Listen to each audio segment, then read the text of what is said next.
I think that Mark 8:34 is one of, if not the most important verse in the entire Bible on the whole issue of discipleship.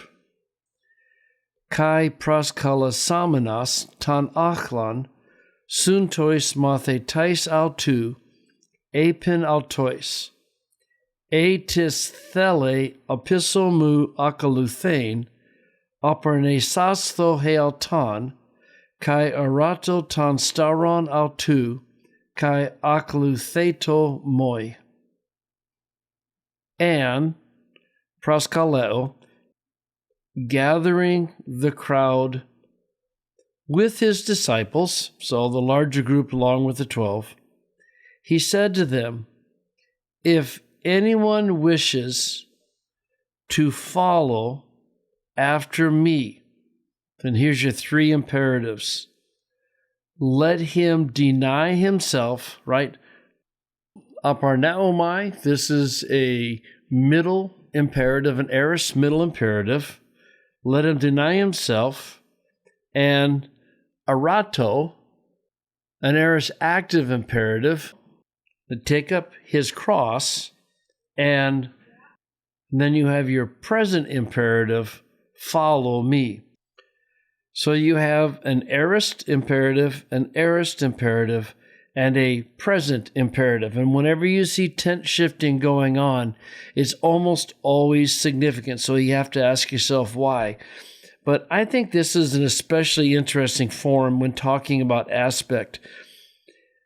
It is an aorist imperative.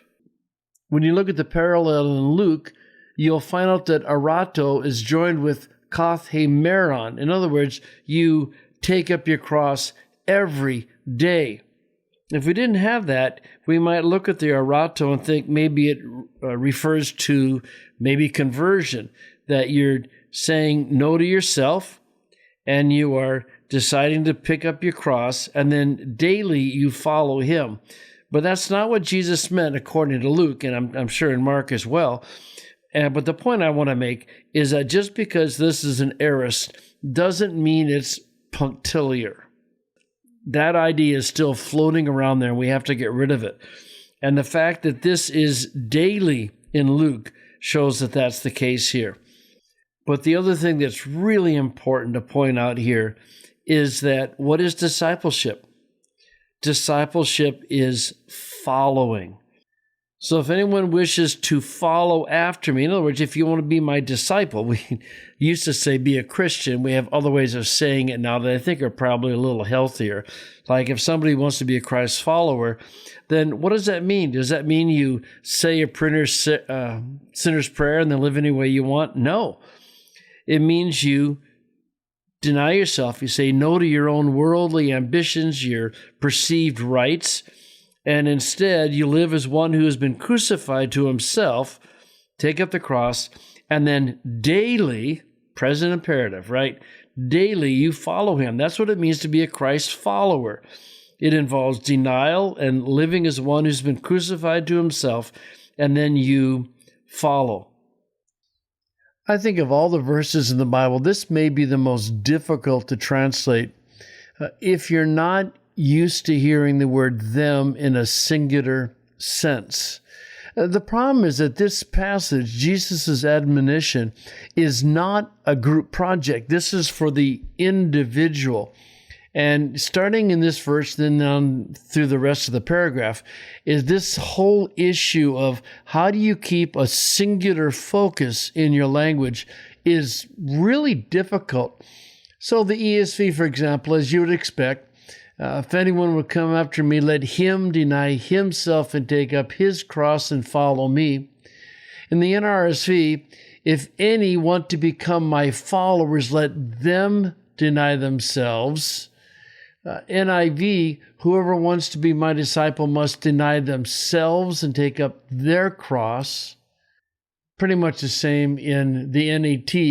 It's interesting what happens in the NLT is that they shift to the second person. And I generally don't like switching from third to second person.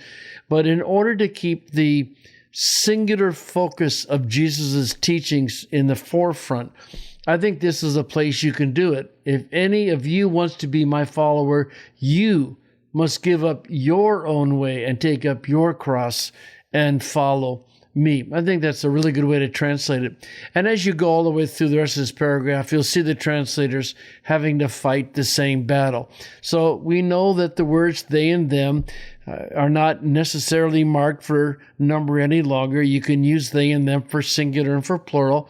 Of course, there's some places in the country that don't like that. There's others that do. We're right in the middle of that change.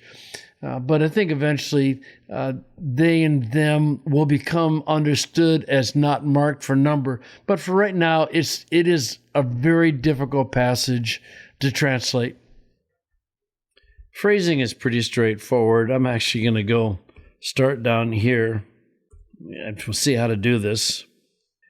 There's your verb. It's what he said. And now we have a conditional sentence, and I'm still, after all these years, not totally convinced how to phrase conditional sentences. I tend to put the if clause to the left and the then clauses to the right, but it's the then clauses that tend to really pack the punch of what's being said. So I'm going to go ahead and do it this way, that way this time.